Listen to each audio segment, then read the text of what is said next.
네, 안녕하세요. 오늘 여러분과 함께 살펴볼 재료들은 한국의 상속세 제도에 관한 건데요. 이게 마치 1990년대에 멈춰버린 시계 같다, 뭐 이런 지적들이 나오고 있습니다. 네, 맞습니다.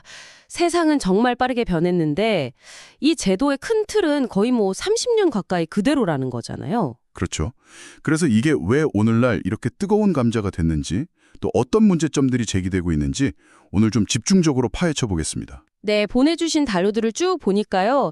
현행 상속세가 세계 최고 수준 세율, 또 너무 오래된 공제 기준, 이런 것들 때문에 문제가 많다는 지적이 강하더라고요. 어떤 문제들인가요? 기업 활동 위축시키는 건 기본이고요. 예전은 사실 상상하기 어려웠던 중산층의 세부담 증가, 심지어 국부 유출 문제까지 일으킨다, 이런 비판들이죠. 아, 국부 유출까지요. 네, 그 핵심 쟁점들을 하나씩 좀 살펴보죠. 좋습니다.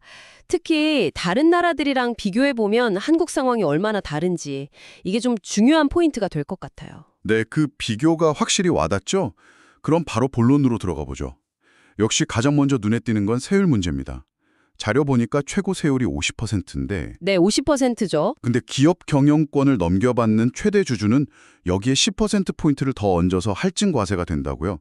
그럼 최대 60%. 네, 맞습니다. 최대 60%까지 가능한 거죠.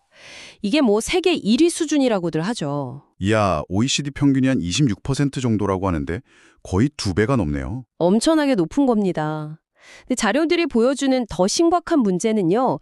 이게 단순히 세금이 많다, 이걸 넘어서요. 네. 평생 일군 기업의 존속 자체를 위협한다는 거예요. 중견기업이 해외 사모펀드 같은 데 팔려나가는 거죠. 그렇게 되면 결국 일자리도 줄고 기술 경쟁력도 잃게 되는 거고요. 그렇죠. 그런 분석들이 나오고 있습니다. 심각한 문제입니다, 사실. 아까 국부 유출 이야기도 잠깐 하셨는데 그것도 좀 더 설명해 주시죠. 네, 그 헨리 앤 파트너스 보고서 인용한 자료가 있었는데요. 한국의 고액 자산가, 그러니까 부자들이죠. 이분들의 순유출 규모, 그러니까 한국을 떠나는 숫자가 세계 하위 수준이라고 합니다. 세계 4위요. 와. 물론 여러 가지 이유가 있겠지만 이 높은 상속세 부담이 주요 원인 중 하나로 작용하고 있다. 이런 분석이 상당히 설득력 있게 제기되고 있어요. 그렇군요. 세율 문제도 심각한데 잔료들이 공통적으로 지적하는 또 다른 큰 문제가 바로 공제 기준이더라고요. 맞습니다. 공제 기준. 1997년에 정해진 그 자녀 일괄 공제 5억 원 기준. 이게 아직도 그대로라는 건 저도 보고 좀 놀랐습니다. 네, 27년 전 기준이죠. 그 사이에 물가, 특히 서울 아파트값 같은 거 생각하면 비교가 안 되잖아요. 바로 그겁니다. 그 지점 때문에 상속세가 이제 더 이상 아주 부유한 특정 계층만의 세금이 아니게 됐다는 거예요. 아, 중산층도 이제 해당될 수 있다는? 네, 자료들 보면 수도권에 그냥 아파트 한 채만 있어도 상속세 대상이 되는 중산층 가구가 점점 늘고 있다는 거죠. 너무 비현실적인 기준인 겁니다. 다른 나라는 어떤가요? 예를 들어 미국 같은 경우는 물가 상승을 계속 반영해서요. 상속공제 한도가 우리 돈으로 환산하면 약 184억 원 정도 된다고 해요. 184억 원이요? 네. 근데 우리는 배우자 공제를 다 받는다고 해도 최대 10억 원에 불과하니까요. 차이가 엄청나죠. 정말 차이가 크네요. 그래서 자료들에서는 최소한 한 30억 원 수준까지는 공제 한도를 좀 현실화해야 한다. 이런 주장을 하고 있는 거고요. 네. 그리고 배우자 공제 관련해서도 좀 불합리하다는 지적이 있었어요. 이게 재밌던데 살아있을 때 이혼해서 재산 나누면 세금이 없는데 그렇죠. 재산 분할이니까요. 근데 평생 같이 살다가 한 분이 먼저 돌아가셔서 상속을 받으면 오히려 세금을 내야 할 수도 있다. 이게 좀 이상하다는 거죠. 네, 그 부분이 참 불합리하다는 지적이 많았죠. 근데 다행히 이 부분은 최근에 여야 합의로 좀 개선될 예정이라고 합니다. 아, 정말요? 네. 어떻게 바뀌나요? 배우자가 실제 상속받는 재산 가액 그 전체를 공제해주는 방향으로요.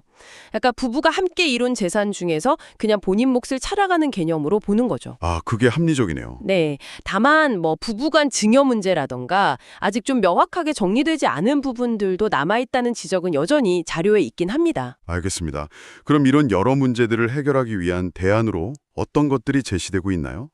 자본이득세로 전환하자는 주장이 좀 눈에 띄던데요. 네, 자본이득세 전환 중요한 대안 중 하나죠. 이건 어떤 방식인가요? 이건요, 그러니까 상속 시점에는 일단 세금을 매기지 않는 거예요. 아, 상속 받을 때는 세금이 없고요. 네, 그러다가 나중에 상속받은 자산, 뭐 예를 들어 주식 같은 걸 팔아서 실제 이익이 생겼을 때 현금화 될 때요. 그때 그 차익에 대해서만 양도소득세처럼 과세하는 방식입니다. 아, 그러니까 물려받을 때는 부담 없이 기업을 유지하고 나중에 진짜 돈이 생겼을 때 세금을 내라 이런 거군요. 그렇죠. 쉽게 말하면 그런 개념입니다. 자료들에서는 이게 기업 활동을 위축시키지 않으면서도 결국엔 세수를 확보할 수 있는 뭐랄까 일거양득의 합리적인 방안이라고 강조하고 있어요. 다른 나라들도 많이 하나요? 네, 이미 OECD 19개국이 이런 자본이득세 방식을 채택하고 있다고 합니다. 그렇군요. 현재 있는 가업 상속공제 제도는 좀 실효성이 떨어진다는 비판이 많던데 그래서 이게 더 힘을 받는 거군요. 네, 맞습니다. 가업 상속공제는 요건이 너무 까다로워서 실제로 활용하기가 어렵다는 지적이 많거든요. 그래서 이 자본이득세가 현실적인 대안으로 부상하는 거죠. 그리고 과세 방식 자체를 바꾸자는 이야기도 있었죠. 유산세에서 유산취득세로 바꾸자고요. 이건 어떻게 다른 건가요? 네, 이것도 중요한 변화인데요. 현재 유산세 방식은 돌아가신 분, 그러니까 피상속인이 남긴 재산 총액을 기준으로 일단 높은 세율을 매겨요. 전체 재산에 대해서요? 네.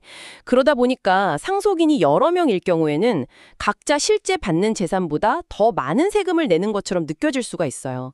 좀 불합리하게 느껴질 수 있죠. 아, 그럴 수 있겠네요. 반면에 유산 취득세는 상속인 각자가 실제로 물려받는 재산, 취득하는 재산을 기준으로 각자 세금을 계산하는 방식입니다. 그럼 좀 더 공평하게 느껴지겠네요. 네, 그렇죠.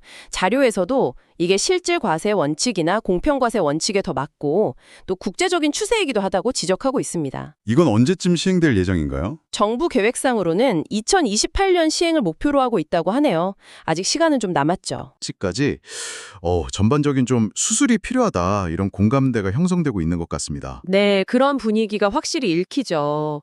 특히 세계 최고 수준이라는 세율이랑 또 27년 전 물가에 머물러 있는 그 공제 기준은 정말 시급하게 개선되어야 할 문제로 보입니다. 맞습니다. 그리고 자료들이 공통적으로 강조하는 부분이 이 개편 논의가 단순히 부자 감세 아니냐 이런 프레임에 갇혀서는 안 된다는 거예요. 네, 그 프레임이 항상 문제죠. 이걸 좀 더 넓게 봐서 기업 경쟁력 강화라던가 투자 활성화, 또 국부 유출 방지, 그리고 점점 늘어나는 중산층의 부담 완화 이런 국가 경제적인 차원에서 폭넓게 논의해야 한다고 강조하고 있습니다. 네, 그러니까 세율 인하를 포함해서 좀 전면적인 개편 방향에 대한 사회적 합의가 필요하다 이런 말씀이시군요. 네, 시급해 보입니다. 네, 오늘 분석이 한국 상속세 문제의 본질을 이해하시는데 여러분께 조금이나마 도움이 되었기를 바랍니다. 네, 그랬으면 좋겠습니다. 마지막으로 여러분께 생각해볼 질문 하나를 던지면서 마무리할까 합니다. 자료에 따르면요, 이 상속세가 전체 국세 수입에서 차지하는 비중은 한 3.7% 정도로 그렇게 크지는 않다고 해요. 네, 비중 자체는 사실 크지 않죠. 그렇다면 말이죠, 이 상속세 제도가 기업 활동이나 투자, 일자리, 또 자본 이동 같은 우리 경제 전반에 미치는 그 실제 영향력과 비교했을 때 세율 인하 같은 개편에 대한 정치적 부담감이 과연 합리적인 수준일까?